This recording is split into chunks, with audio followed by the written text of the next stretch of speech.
ज्येष्ठ मास के कृष्ण पक्ष में आने वाली अपरा एकादशी के बारे में चर्चा करेंगे। तो एक बार युधिष्ठिर महाराज भगवान श्री कृष्ण से याचना करते हैं कि वे उन्हें विस्तार पूर्वक ज्येष्ठ कृष्ण एकादशी के बारे में बताएं। रणभूमि से भाग जाने वाला क्षत्रिय, गुरु की निंदा करने वाला शिष्य, ऐसे पापी व्यक्ति भी अगर इस अपरा एकादशी का पालन कर ले तो वे आध्यात्मिक लोक में जाने के अधिकारी बन जाते हैं। इसकी कथा कुछ इस प्रकार है। प्राचीन काल में महीध्वज नाम का एक पुण्यवान राजा रहता था, लेकिन इस राजा का छोटा भाई वज्रध्वज बहुत ही क्रूर और अधर्मी व्यक्ति था और वो अपने बड़े भाई से बहुत द्वेष रखता था।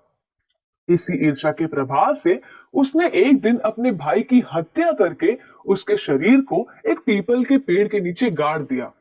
इस अकाल मृत्यु से राजा प्रेत आत्मा के रूप में उसी पीपल पर रहने लगा।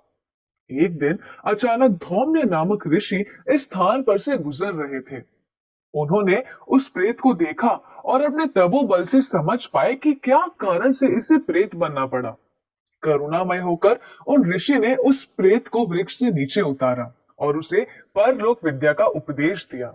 वे ऋषि इतने दयालु थे कि उन्होंने उस राजा को प्रेत शरीर से मुक्त करने के लिए स्वयं अपरा एकादशी के व्रत का बहुत सख्ती से पालन किया और व्रत का सारा पुण्य उन्होंने उस प्रेत को अर्पित कर दिया।